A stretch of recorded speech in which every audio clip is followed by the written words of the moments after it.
Welcome to Find, Tell, Share, the Storytellers podcast, where we meet entrepreneurial artists who share their stories as we discuss everything storytelling. I'm Chris Sissons. And I'm Jemma Rosenthal, and on today's show we explore science and spirituality, the words of the wise, a book that's coming out where our guest and myself will be involved in, so that's very exciting, coming very soon, and everyday magic. And this time we're delighted to introduce our guest, Jennifer McKenzie. Jen is a 40-year-old mum of four, a nature lover, a deep thinker, truth speaker, and LGBTQ supporter.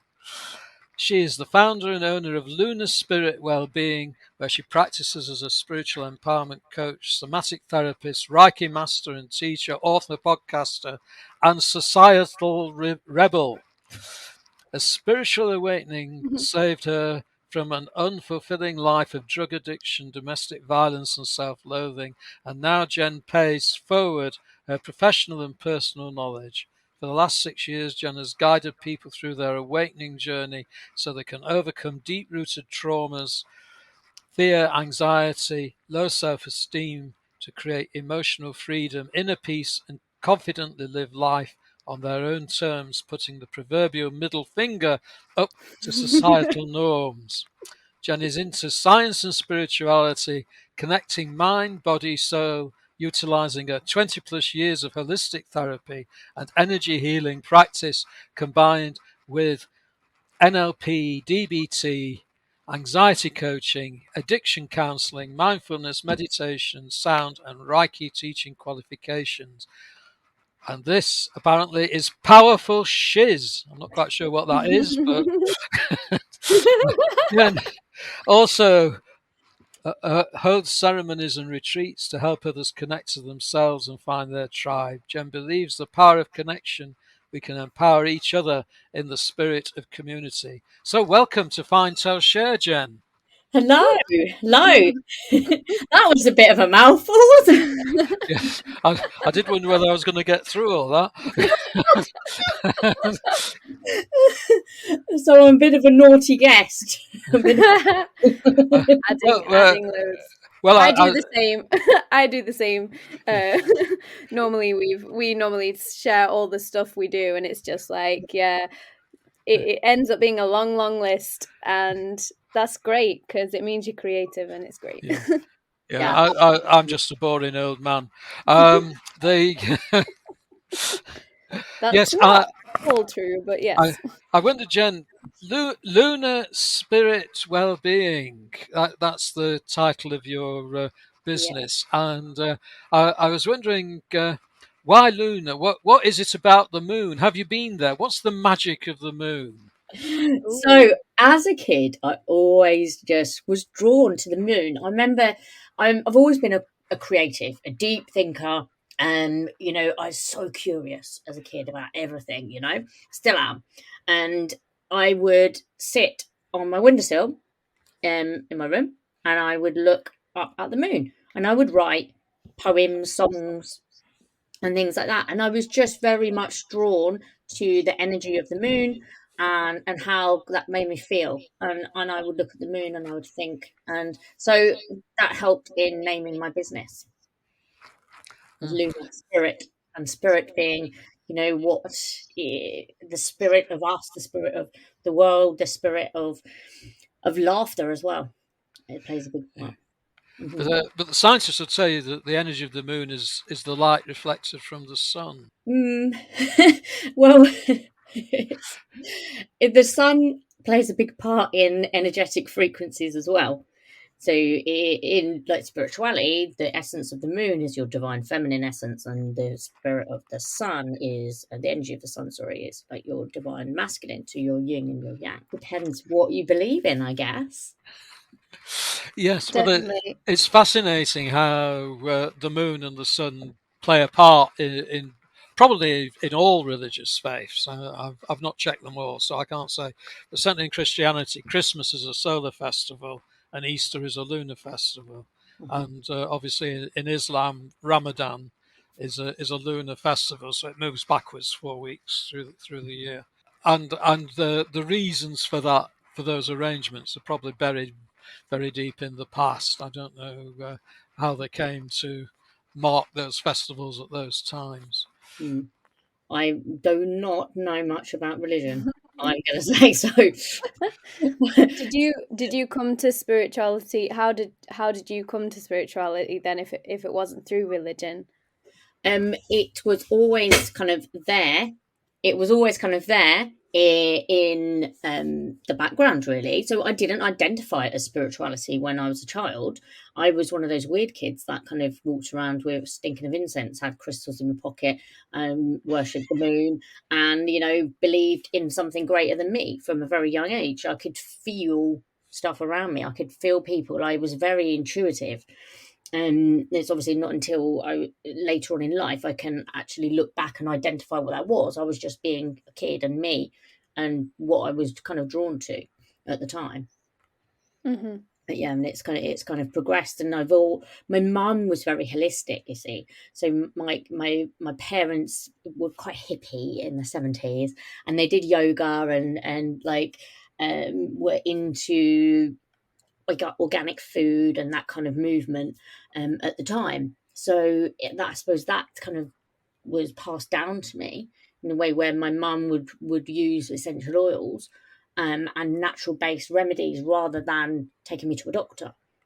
Mm-hmm. Yeah, unless it was absolutely necessary. And like she would grow her own foods, and she still has 2 allotments and things like that. And she actually works with it's biodynamic gardening. She actually works with the lunar cycles to get better crops and things like that. So yeah, I suppose it's been passed on to me, which is Yeah. lovely. Yeah. Yeah, Yeah. that's really nice. So you get a sense of kind of being connected to both the earth and the moon and its cycles, and just being grown up like that. It's quite a gift, isn't it? Yeah. I believe so. I think it is. I've always been extremely sensitive, and very intuitive. And it was like so in the book, the words of the wise. I Mm-hmm. actually talk about navigating the world as a highly sensitive soul. I would think, why would adults always lie? Who built that huge tree that's been there for hundreds of years? Who planted it? How did it get there? These are the sorts of things that I would, walk around my favorite park thinking about. And like I had my reality denied, like by adults. So I was like, well, that's actually not what you said. Your actions aren't matching your words, and I feel you're denying what I'm feeling. So you're denying my intuition. And so then I was like, well, how do I actually feel safe in this world when people are lying? So I learned to not trust my intuition as much then when I got a bit older through, various reasons where I was actually bullied at school by people who were supposed to be my friends. So I was just gathering loads of evidence that the world was not safe to be me, and that could I even trust myself? I can't trust other people, and can I even trust myself? Because people would deny when you call them out, they would deny it, and it's like so I just learned to kind of not trust that, and unfortunately it led me down a dark path.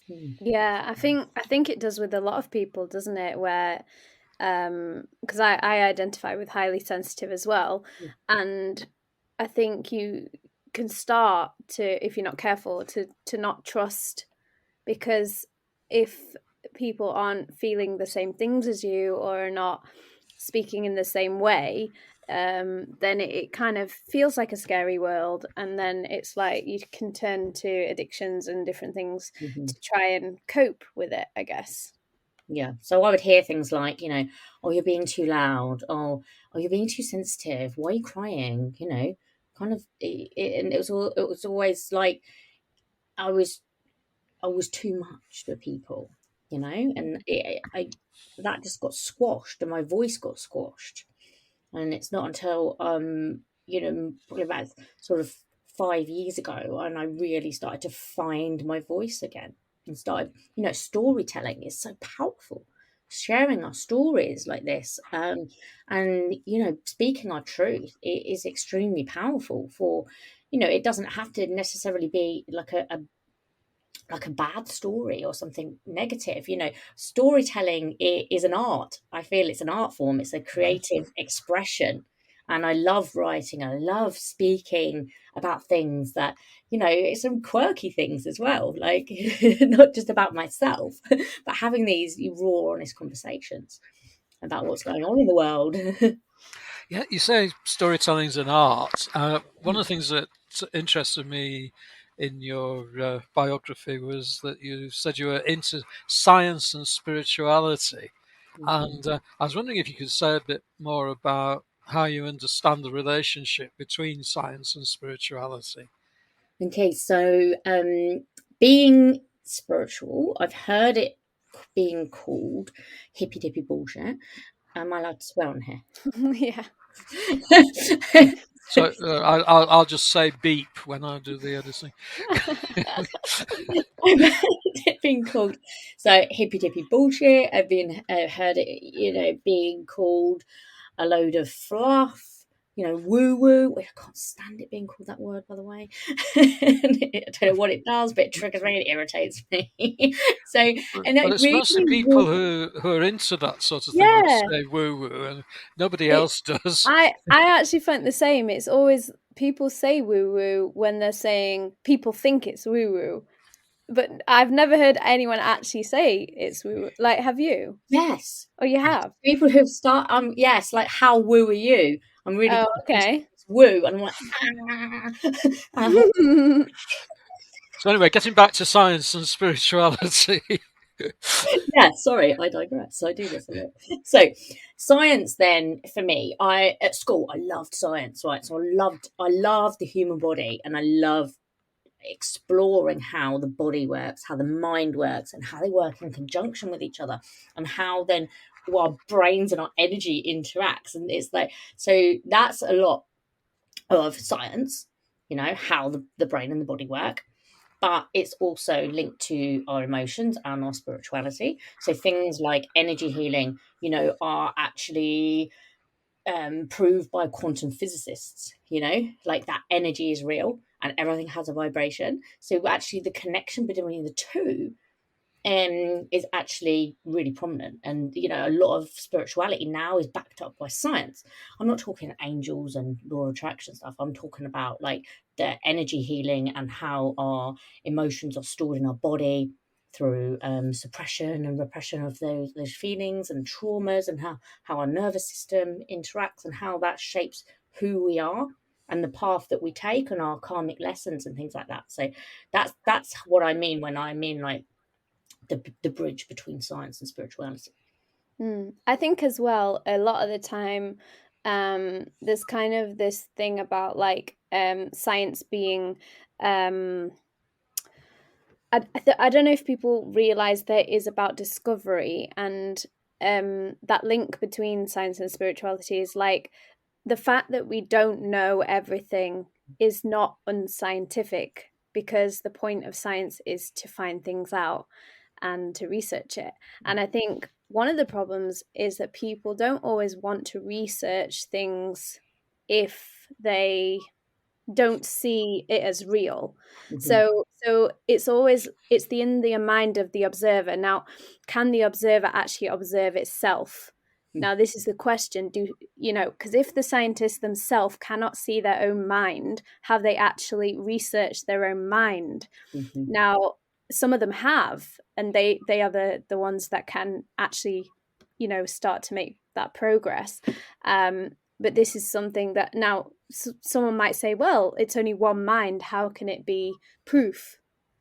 Well, it's about actually looking and seeing how many times, you're if you're researching your own mind, you are actually looking at the data. You're seeing like the patterns Mm-hmm. and what's reoccurring. And then also, if you talk to other people, they'll tell you they'll tell you what's going on in their mind, and you can see the patterns. And this is where things like NLP and DBT and these things work, because I've done them myself as well, because I'm also trained in NLP, and I've had DBT therapy. And it's kind of like, I know for some people they may have tried it and it didn't work for them, and I'm not saying it works for everyone. because everyone needs specific things that works for them. But if you look at, the majority of people, if they change their thoughts, their life will change. Like, it's just a fact. You can't have changing thoughts and then not experience the world differently. If I wake up in the morning and I think today is a wonderful day, and I'm going to have a different day than if I wake up and say, oh my God, my life's rubbish. I hate my life. Mm-hmm. Yeah. I mean, yeah. I mean, you could maybe argue that it's different, but I don't know. What do you think? I think that, the mind is extremely powerful. 100%. But there's like bottom up techniques and bottom down, isn't there? Yeah. So it's like, which way are you going to start? So, but you need to understand the connection between the mind and the body to truly heal, I think. So you need to work on both. Like, so some talking therapies are not enough because they're what's called like surface level. So surface level healing is like things like CBT, counselling, and stuff like that, which, I'm not trying to say they're not important, I think it's a starting block. And then once you kind of sort out that layer and you've made a little bit of sense of what is going on in the surface level, you can start to explore the next level, which you drop it down into your body. You start to think, where am I holding this? Where has this come from? What's the root cause of this? And then like you can drop it down even further and then start going into generational healing. Family constellations and stuff. Breaking cycles, you're being that cycle breaker. So for me, it's all about like foundations. And I talk about this quite a lot. Foundations of anything, they're so important. Foundations of your healing, foundations of a relationship, foundations of a business. If you don't get those foundations in place and you don't explore those first, and you try and skip to the next level, to try and build the walls of a house without putting in solid foundations, they're going to fall down. Which I think is the same with healing. It's the same with relationships. If you don't, in business, if you don't put those fundamental foundations in, and you start with the surface and that first step, you're going to have problems and you're going to keep repeating the same cycle. So you're going to keep having to build those walls up and they're going to fall down if you don't put those foundations in place in the first place. Yeah. I think that's very close to how I understand it. I can, in a way, summarize the relationship between science and spirituality in one word, and that one word is conversation. And conversation is a spiritual act, because if you're not concentrating on the other, then you're not fully involved in the conversation. And the other doesn't have to be a human being. The other could be whatever you're studying as a scientist, because you're allowing that other, you ask it a question, which might be your hypothesis. So you do an experiment and you stick a needle in it or whatever, and you get some results, and that's its answer. And you modify your thinking as a result, just as you might in a conversation between two people, or indeed through meditation and prayer. And I think we too often see scientists as being entirely materialist, but actually they can't be. A successful scientist has to be in conversation. How can they do it otherwise? And I think they have to be open to having their mind changed. Yeah. So it's like if you think one thing and you're very sure because that's the evidence you have for that thing, but then you experience new evidence of, oh, actually, now the evidence is showing me that this has changed. So I think like a lot of it has to do with curiosity, like, being curious about that and not having a fixed mindset, being open to these conversations, being open to changing your mind once you have new experiences and new evidence. Yeah, Definitely. That's great. I'm just keeping an eye on time. Jen, you brought us a story. Yeah. We'd love to hear it. So my story really is a story of survival, I guess, and being being taken to a very dark place, and how much that darkness and solitude became one of my biggest teachers. I've already touched on, like, I was a sensitive child and I was bullied at school, and that led to me not liking myself. Firstly, the thinking that nobody likes me, it's not safe to be me in this world, because my mum was very supportive of my individuality. But once I got out into the big wide world of schooling systems and other children, and it wasn't like that. People made fun of my individuality, and made fun that I was outspoken and just a little bit different.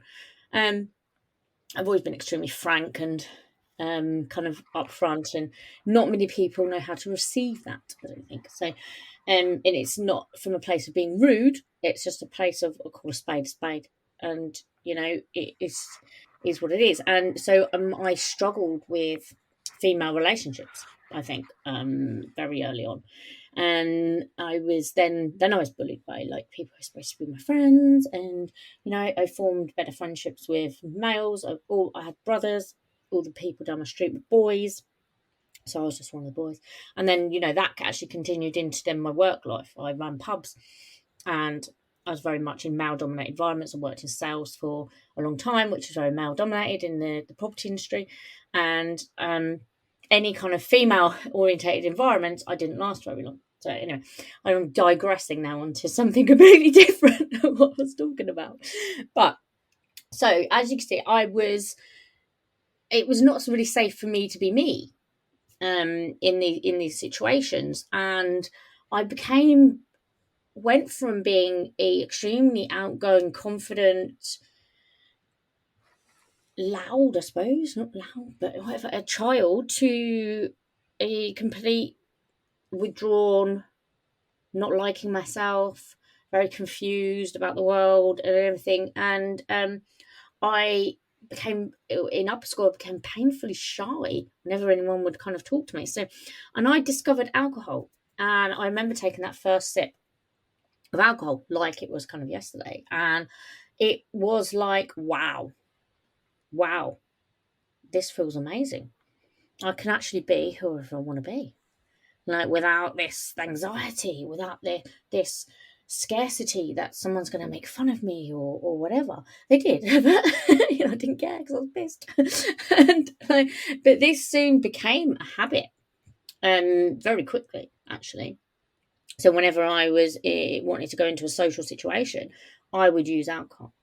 I wouldn't go anywhere without it.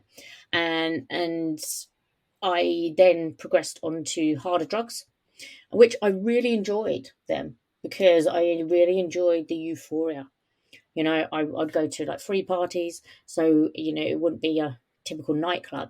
It's around sort of free thinkers and spiritual people, where we're all kind of in hoodies and barefoot dancing around a field off our tits. So I'm not going to lie, I actually enjoyed that escapism. I enjoyed that euphoria, and I enjoyed that togetherness, of the music, the dancing, and I felt that's where I felt free and could be myself. So I spent many years kind of doing things like that, and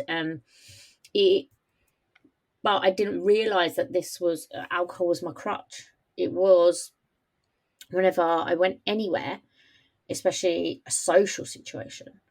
There was absolutely no way I was doing that without pre-drinks before I left the house, and it was then I met my, like, first serious relationship, and we have 2 children together, and we're actually, like, best friends now after 25 years of knowing each other. Anyway, so we ran pubs.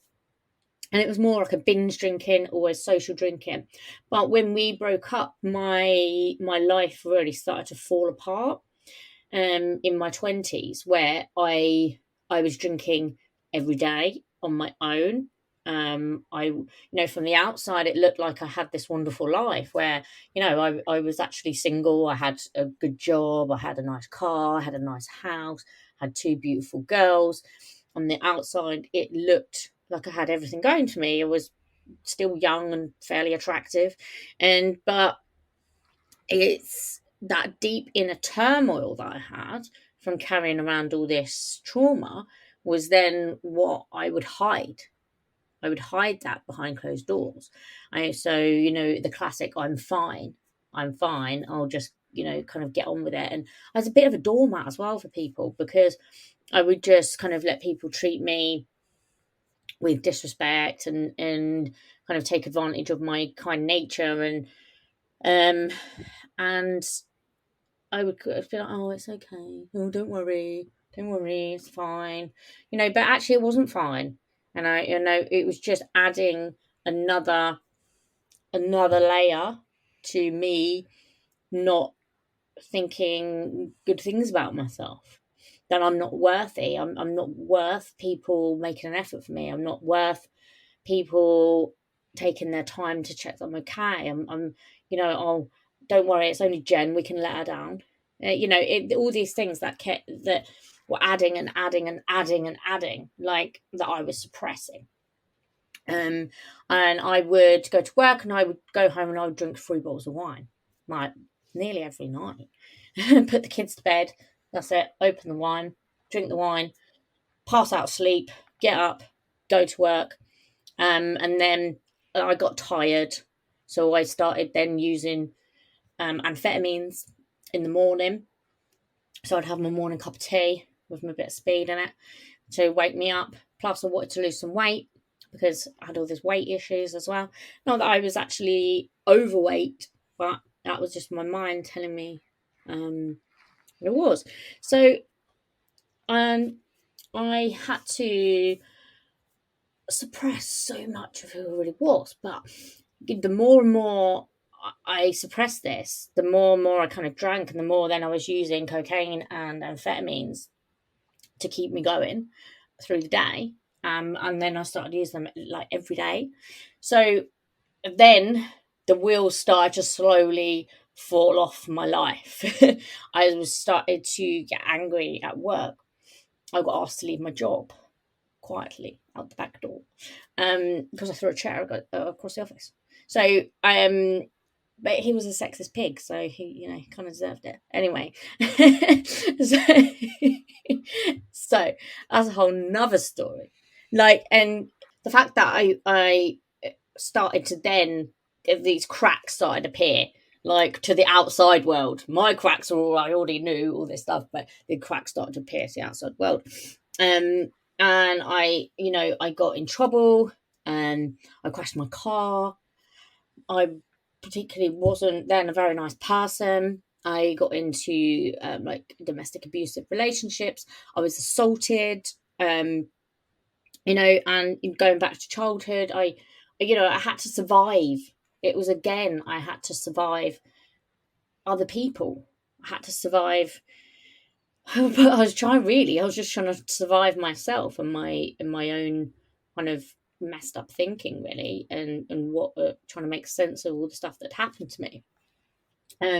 But I slowly but surely these things just started to fall apart, and I lost my job, lost the car, that my children went to live with their dad, and that made my drinking using worse. So now I was not working. Any job that I had, I would mess up. I was partying all the time. I wasn't paying my bills. I lost my house. I lost everything. Like, I put it all up my nose, all down my throat. And I did. I lost everything. And I got into all sorts of scrapes and situations then to do with consent, shall we say, sex, situations that I didn't want to be in. So I'm just now adding even more stuff to what's happening. And this went on for a while, just this cycle of madness, chaos, Like, my life had become chaotic. My family then barely were speaking to me because, I wouldn't turn up to things, or turn up and I'd get drunk and I'd be an arsehole to people. And so my friends, that I started to let my friends down. So then I started to lose my friends. So I was losing my family, my friends, everything. So I was just left with me and this addiction. I remember, like, some days it'd be like I would run and bang my head against the wall because I was like, I don't want to do this, but I didn't know how to get out of it. I actually tried to commit suicide because I had enough. Like, from all the stuff that I'd been told, all, about myself, all kind of the behaviour that I was getting myself into, the experiences that I'd had that, were adding to my trauma, which is this vicious cycle of, what do I do? What do I do? I actually ended up trying to take my life, and in a psychiatric hospital. So, and it had, the cycle had to stop, and I went to recovery. I put down the drink and the drugs, and I was left with me and all this trauma and all this stuff, which is like, who am I? Who am I without this? And in the hospital, I had this spiritual awakening, which, as you can imagine, I kind of lost my spiritual path. I kind of didn't believe in anything. I was angry person. And I had the spiritual awakening in the hospital, where it was profound. It was profound. I tried going to AA before, and hadn't really worked, and I kept, well, they call it relapsing, but I don't really like that word. I just kept going back to my same cycle. And I didn't want to wash about 3 days. I didn't eat. I was just angry and just fed up. I was done. I wanted to exit this humanity world and be done. But it's and a white feather appeared in the middle of my book, on top of the book, and I was just like, what? This place is like a prison. You can't, there's no windows, everything's plastic. You cannot, how is a feather in here? So and what happened was, I dropped to my knees, and something moved in me, right? And when I talk about this, people are like, literally, so I felt something shift. It was like a divine intervention, and and like a light come back on, and I sobbed, I mean sobbed. Like, I was not a crier. My friend of 10 years says, "Gosh, I've never seen you cry." I was like, "No, you wouldn't." So it opened up all that stuff, and that was the beginning of my healing journey, like six years ago now, at the end of 2015. And so I have slowly picked apart and started with my foundations of the presenting problem. The presenting problem being an addiction to drugs and alcohol.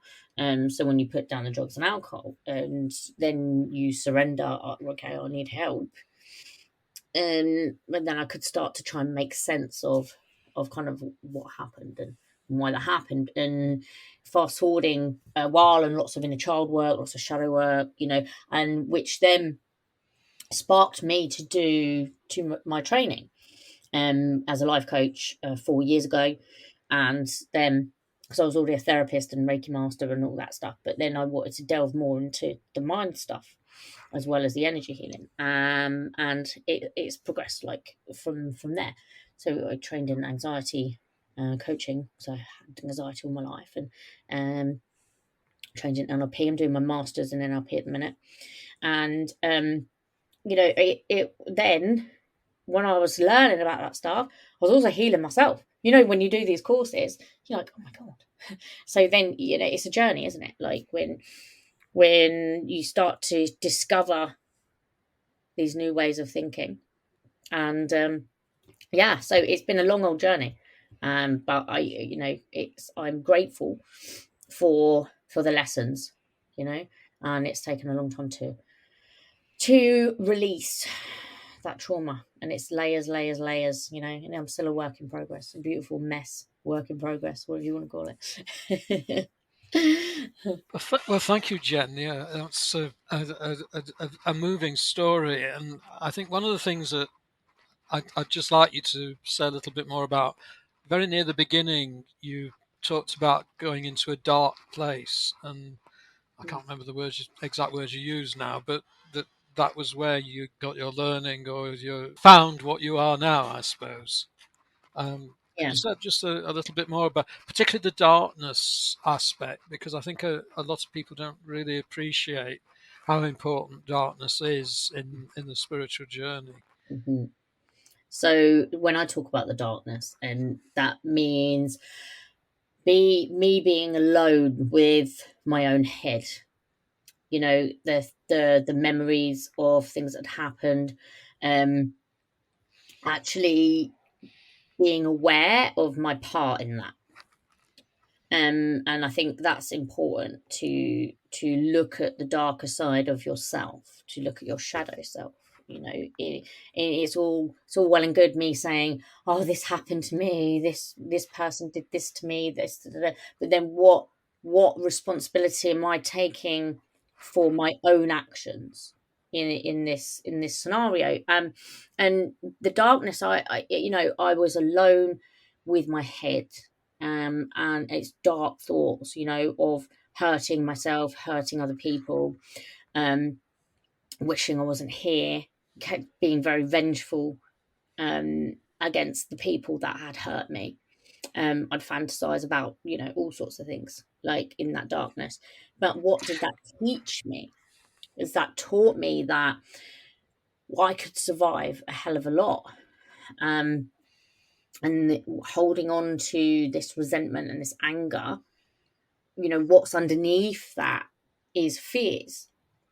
And what am I scared of? What are my fears underneath all this pain? And to really kind of let go of some of that resentment and that anger was very freeing. So being alone and in the darkness with you know, this deep depression, and these dark thoughts of anger, and you know, it was crazy, but it was my biggest teacher, because I had to learn lots of stuff about myself, which I know what we do is we avoid those dark emotions, we avoid those so-called negative emotions, which they're not. They're part of life, and they're part of the human experience. We need to kind of, rather than labeling stuff as good or bad, positive or negative, you know, it is part of the whole thing. Darkness can be very positive. We tend to use light and dark, where light equates with good and dark with evil, but that's not always the case. I mean, every organ in your body pretty much operates in the dark. Mm, The baby that grows in the womb grows in the dark. The seed in the ground mm, grows in the dark. mm, Um, and it's not always a negative place. mm, It, it, mm, it often feels negative. mm. Yeah, Uh, at the Often time it feels does. very, very negative. Mm. But there's all sorts of things going on in the dark which you can't see because it's dark. But you can feel them. We don't necessarily have to see everything. Mm, You know, for me, I'm all about feeling. Like, you can feel all the feels. yeah. So this is Um, where wisdom yeah, turns into words, isn't it, Gemma? yeah. So I want to just segue from your story into the book that we're doing, Words of the Wise, and talk a little bit about what you mentioned at the end of your bio, which says about the spirit of community. And I think one of the things which makes it so difficult in those dark times is feeling alone, or feeling like you're the only one that this is happening to, or nobody understands, or, you know, everyone else that might have this happen to them is crazy and you can't relate to anyone, or, you know, all these things. And so some aspects of your story actually are similar to mine, and I didn't know that until you mentioned it, I've never had addictions in the sense of substance abuse, but I've been in a psychiatric ward. And I've had a spiritual awakening. So I understand both of those things very, very well. And I understand what the dark thoughts are, and how difficult it is grappling with those things. So in Words of the Wise, this is a collaborative book project bringing together women who've journeyed deep. They delve into their inner innate wisdom and learnings from their spiritual paths and share their lived experiences in order to provide further guidance and words of affirmation for others. And each passage is a personal reflection of shared earthly experience and offers insight and support to those who seek answers and life's most profound questions. So I wanted to share just a tiny bit of what I'm going to include in my chapter, which is only kind of a short bit. But basically, when I first had this awakening, I was in London, and I lived in Crouch End at the time, and I was walking down the road, and I was in this really blissful state of awareness where I just felt connected to everything, and the trees just seemed kind of brighter and bigger, and then I saw this sign and it said meditation class, and I thought, wow, like this is for me, I've got to go in. Anyway, I went into the meditation class and we enjoyed it for a little bit and just sat in meditation, felt peaceful. And then the teacher was talking about enlightenment. And she said, it takes ages to become enlightened. It takes years of meditation. People spend all their lives devoting themselves to this. And I just said, in the middle of the class, I said, it's happened to me. I'm awakened. And everybody looked at me and is just thinking, what is this 20-year-old person doing? Like, why is she saying this? Or 21, I think I was at the time, or however old I was. I was in my very early 20s. And she just kind of said, no, that's not happened to you. This takes years of meditation, and this is something different. What you're talking about can't be that. And I carried on in the meditation class for a little bit, and I was still enjoying it, but then I just decided to leave, and I just said, I'm going now, thank you. And I walked out, and I thought, I don't need this. I'm enlightened. Time isn't real anyway, so I'll just carry on with my day. And the thing is, I did need meditation, and I kind of was both right and wrong at the same time, because the meditation teacher had a point. Like, it does take years to really ground into healing and enlightenment, and to truly say you're an awakened being is not something that you can do just after a revelation of some kind. But at the same time, she didn't acknowledge, or maybe she didn't have the words to understand, or maybe it hadn't happened to her, I don't know, that yes, in that moment I could have done with a little bit of validation of, oh, tell us more, what's happened to you. I'd love to hear about your experiences of what what a spiritual awakening is. And I didn't get that in that moment. And I think sometimes for us who have these deeply personal, very intense, very spiritual kind of moments, they get dismissed straight away. And I remember in the hospital, it wasn't even in the hospital, it was the psychiatrist said to me, all of that's rubbish, none of that happened, now you're on pills, this is the real world. And I thought, God, no, like, this can't be the real world, this is so dull. Like, it was awful. Like, everything, as soon as I was on pills, it was like dull and nothingness. I couldn't feel.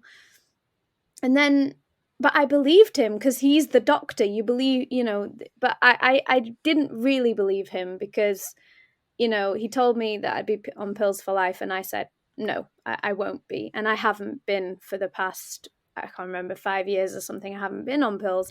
So, but the thing is that we tend to believe people in power, what they say is true, and actually our own experience doesn't count to them sometimes. And I think that was kind of what you were speaking about before, Jen, about like you didn't feel validated, so you turned to drugs and alcohol because that made you feel, correct me if I'm wrong, but that gave you that sense of validation. Yeah, it didn't really give me a sense of validation.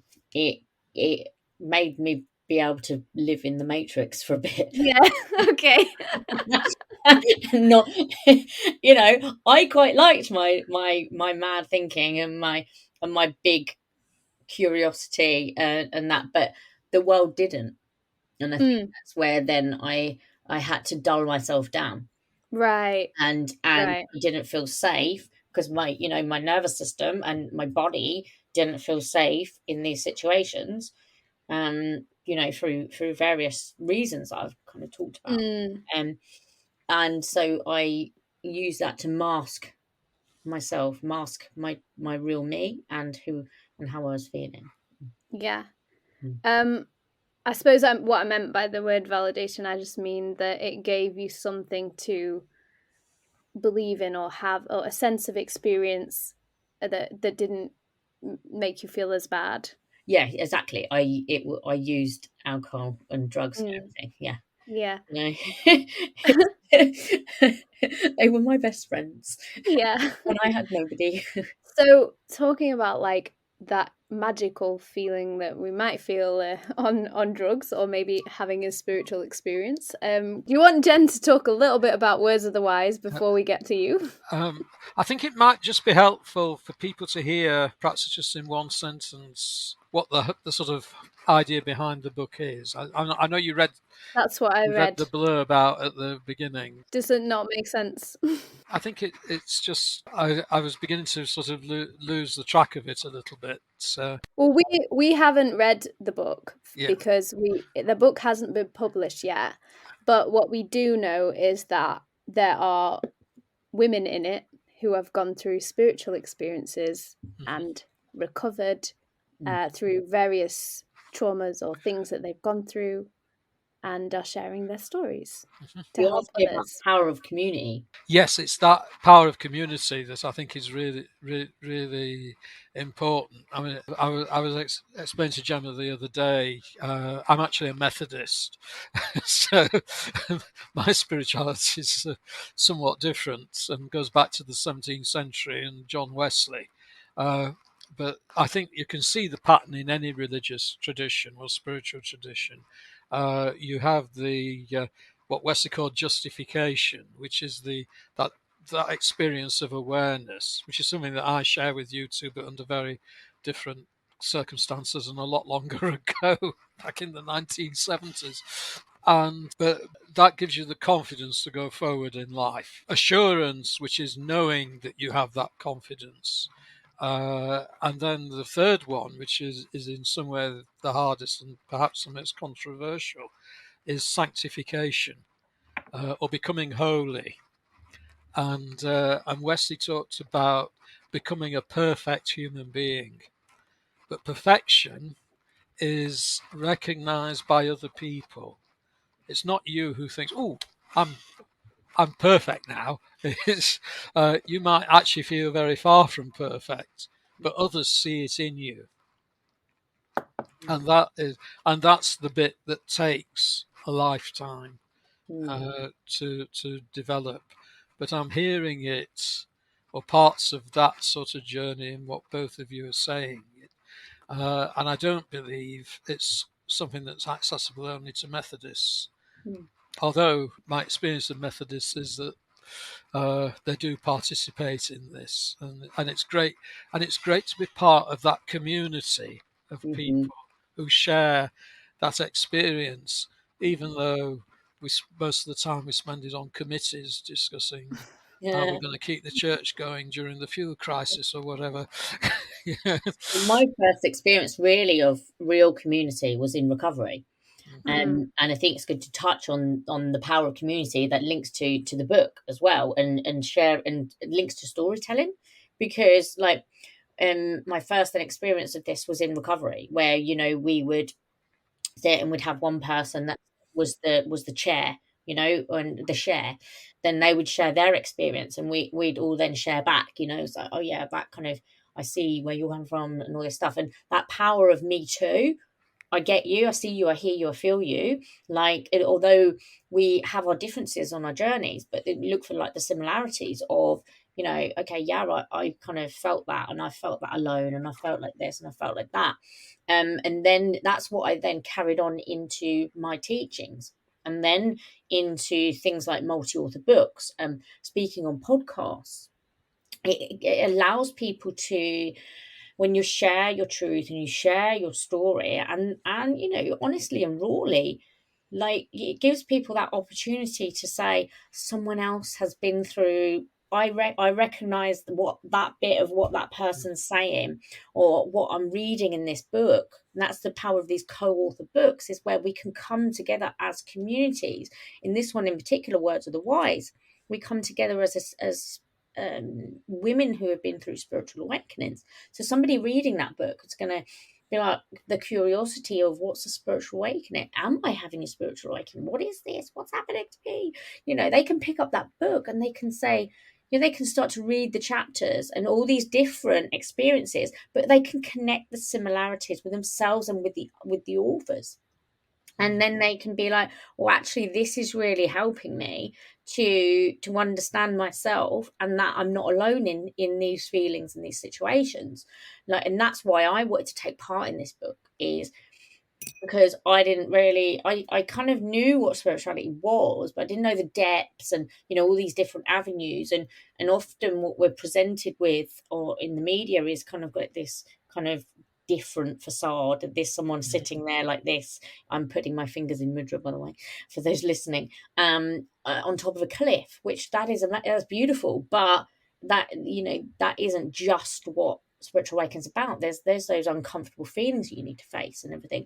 But when we come together in communities, it empowers us to empower each other. You know, we can all heal together, and that collective healing is powerful. I wanted to talk about magic, partly because it's what storytelling is all about, partly because your scientists will tell you that it's not real, and also partly because I think magic is something that helps us to understand reality. You know, what is reality? And if the listener to this looks at the show notes, you will find some links to the videos, if you're a listener, in the show notes. They're all about puppets. And the reason I've chosen puppets is that it's the easiest way to illustrate what I'm saying, because we can see it really clearly with puppets. And the first video in the list is about the puppet used in the play Warhorse, and it's well worth watching, particularly towards the end where we actually meet Joey, the warhorse. And the amazing thing about Joey the warhorse is that he's real. You feel like you can relate to him. You can even ride him. And yet you can see that he is played by three actors. Front legs, the back legs, that's two of them, and then another one who holds his head and manipulates his head. And they make no attempt to disguise the fact that those three actors are there. So they're actually actors in costume, as it were. But when you see him, he is absolutely real. So in the audience, you can see he's a puppet, but you can also see he's real at the same time, and that is the magic of well, in this case, puppetry.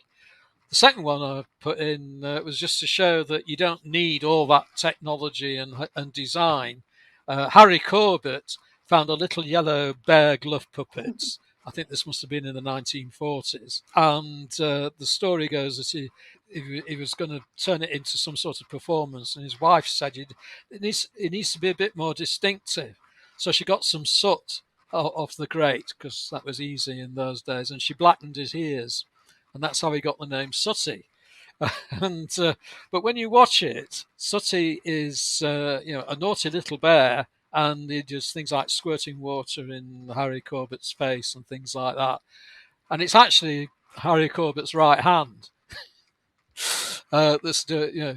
So when Sooty, I think he swings something at one point and hits him in the face and so on. He's doing that to himself. But we believe in Sooty and indeed in Muffin the Mule. I thought it was a good one to include. Muffin the Mule was even earlier than Sooty, I believe. And then the third one is Little Amal, who is anything but little. She's several feet tall. Another puppet. I think it's the same puppet people who do Warhorse. And she walked from Syria all the way to Manchester. And apparently she's going to New York this month as well. And But the thing about that video, which is on the homepage of the website, is the people who obviously believe in her. So she's supposed to be an 11-year-old girl and a refugee, and somehow she's real. And in all three of those videos, you can see that we're dealing with puppets and actors, but we can also see the personality of those puppets. And I think this is a part of the way that we relate to all sorts of things. And our storytelling, we create worlds for our audience with our voices or through writing. And we even where we tell a story that is from life and is true, we're still creating in the mind of the audience, or the minds of the audience, an alternative world. So when people say to me, "Oh, I've not got a story to tell," and my response is always, "Well, you might have lived a boring life from your point of view, but everybody else will find it really fascinating because they've not lived that life." And I think it gives us an insight into reality. And I think as well, we've lost that sense of enchantment in nature, of actually famous psychology of Jung, Jung. Apparently, he lived in a lodge at the bottom of the garden, and he had his own cooking pans. And every morning he would say good morning to them, because these things are at one level alive, and we're in conversation. When we use a tool, we are learning its use, its powers, and we're in dialogue with it. And going back to that conversation, but I know, but both of you have looked at least some of the videos, and but I was wondering whether this makes sense to you.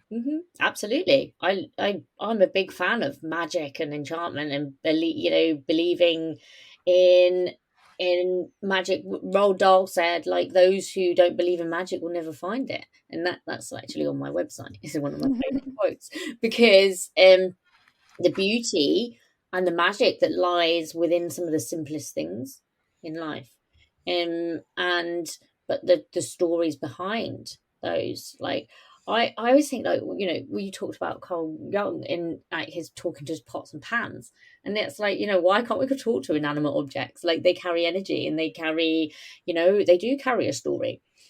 Some people might think you're slightly mad, but I'm not really bothered about that, to be honest. Yeah, I think we see magic as sort of incantations. I mean, if you watch the Sooty video, I think at one point Harry Corbett says, "Izzy wizzy, let's get busy," which was the Sooty equivalent of abracadabra or hocus pocus or whatever. But that's not really what I think magic is about. It's that double take. It's being able to see the surface and what's underneath the surface. And neither of them are unreal. They're both real, and they're coexisting realities. Mhm. And we're perfectly capable of coping with that. And I think the problems start when we stop seeing one or the other. No, I was just going to say we had a conversation about it the other day, and it really, I don't know, it was really good to kind of think of it in that metaphor of how we're all sort of living these double lives in a way, where there's the surface level of what's going on and what you see, but then there's also what's actually going on behind the scenes whether that's in your own mind or in other people's minds, or just the constructs of what's happening. You know, you're not always aware of what's going into the different things that you're, for example, if you're watching a TV program, you're not actually seeing everything that goes on to create that show, and yet you're enjoying it as if it's real, but you know it's not real. But it's just interesting, that thing that we can just enjoy things that we know are not real, and we can see they're not, but at the same time we completely buy into the story and the magic of it, and it becomes real, and there's something real within it. You know, sometimes, is using that example, you could watch something that's supposed to be a reality show, and then you can watch a really good drama, and perhaps the drama could be more real to you, depending on how it's shot and how the actors are feeling, like if the actors are doing it a really good job. Whereas if you're seeing something that is real, but there's no realness to it, then it cannot mean as much. So it just, I'm not saying all reality shows are not real like that, but I'm just using that as an example of how sometimes things that you know are not real, and it's that transparency of like, okay, I know this isn't real, but I'm feeling something because of that realness behind what they're trying to do. So what's real for someone is completely unreal, or they can't relate to it. Mm. Person, yeah. It's all about like our perception, isn't it? Then about Yeah. what feels really real to me, then you might think, well, that doesn't feel like my reality. So my reality is completely different to your reality, and my reality is completely different to yours, Chris. Like, and vice versa. I suppose that's all about Well, perception. it is and it isn't. I mean, we can relate to one another as human beings, so we must share some reality. Mm. I mean, one of my father was very much into Zen Buddhism, and one of the things he said, this is very short, don't panic, is I chopped wood and I drew water. Then I achieved enlightenment, and I chopped wood and drew water. Yeah, that's like an ancient saying, isn't it? Yeah, Mhm. it's from In Zen Zen. Buddhism. Yeah, Yeah, you may have heard it before, but uh, yeah. but as something that it's always impossible to explain these things. But so here goes. It's the consciousness behind how you do something. Yeah, and it's being conscious. There is a reality. There is, we and we can, as it were, lean on it. It's not, and it doesn't vary between us. I mean, a cup in Jen's house, it's as possible to drink from a cup in Jen's house as it is to drink from a cup in Gemma's house. You don't have to learn a new language to visit one another. The reality is there, and because of the because of the way in which we see the world in that double way and lose sight sometimes of it, we tend to construct a false reality on top of what's there. Um, Mm. there is wood that needs chopping. I mean, you can ignore it and freeze to death because you've got nothing to burn. But that's your choice, and you can give yourself any reasoning to ignore the wood that needs chopping, but eventually you'll freeze to death because that's the nature of things. If you insist on going down that road. No, I'm going to talk about something completely Oh different, but right. I'm just holding a stone. I just realized it's a type of moonstone, I think. And I just thought, What oh, that's a coincidence. came, I had came it in from the my moon? hand. No, I don't know why it's called moonstone. Do you know why these crystals? No, No, I I don't know. love crystals, but I don't. I'm not like a crystal guru or anything. Crystal connoisseur. No, I thought it was a coincidence because of your lunar moon Mm. thing. Or is it a coincidence? Hey. A synchronicity. Synchronicity. Back to Yeah. Jung. Yeah. Synchronicities. I love synchronicities. And they're everywhere, aren't they? Yeah. Yeah. Yeah. Okay, Jen, if people want to make contact with you, you can offer them all sorts of support in their spiritual journey. How do they contact you? There will be details in the show notes. Yeah, so you can visit my website, which is lunarspiritwellbeing.com. It's all about what I do, what my company does, and how I can help you. It's just info on retreats, treatments that you can have here. I work online. So you can listen to my podcast also called That Inner Voice. Gemma is going to be a guest on there amongst some of the other authors as well very soon. And you can also read the book when it's out. It will be out this autumn. So you can find out a bit more about it. And just to be clear, do you work with both men and women? Yeah, so I coach both men and women. I specialize in anxiety. So I'm a spiritual therapist for anxious overthinkers. Yeah.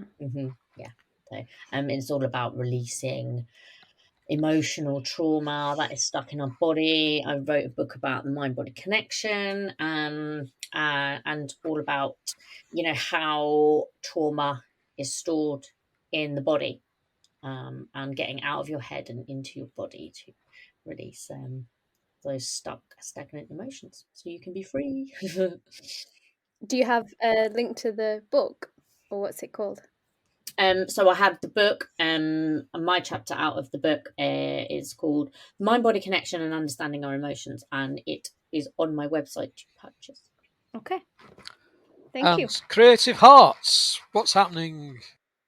Yeah, that's me. Yeah, you can find my stuff on creativehearts.coach or just Creative Hearts on YouTube and Instagram, Facebook. And you can also find my music on Jemma Rosenthal and various other things that I'm doing. And I do coaching as well, one-on-ones and workshops. And yeah, that's basically for anyone that wants to deepen in their creative spiritual journey. If you would like to learn how to find your voice and be more expressive and just to live your most fulfilling life. So yeah, that's a bit about me. How about you, Chris? Yeah, well, from the sublime to market together. Yeah,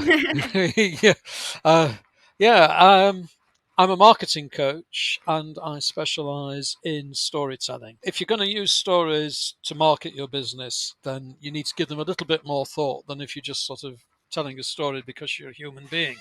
Because we all tell stories, we all tell loads of stories all the time. We don't even know we're doing it, and that's great. But if you are marketing, you need to give it a little bit more thought. And I'm quite excited because my autumn program of storytelling, which is local to Sheffield where I live, but we get a business owner to tell a story over sandwiches, and then he or she will receive feedback from other business owners about that story, how they might tell it better, and how they might apply it to their business. And I've done over 70 of those, and it's great and it's really exciting. Starts this coming Thursday. Oh, I was going to say, is it back live now? It's not Zoom anymore. Mostly live, but if people can't or won't travel to Sheffield, then we can do it online. So it's a mixture. The second one in the program is actually an online one. And I'm trying to persuade other people who are further. So, Jen, if you want to have a go as a storyteller, Yeah, I'd I'll love join to. in the online ones. Yeah, great. Awesome. And it's very satisfying. But I think that's it, isn't it? Have we done? Yep. Thank you for listening and check out our other podcasts. And goodbye. Goodbye. Goodbye.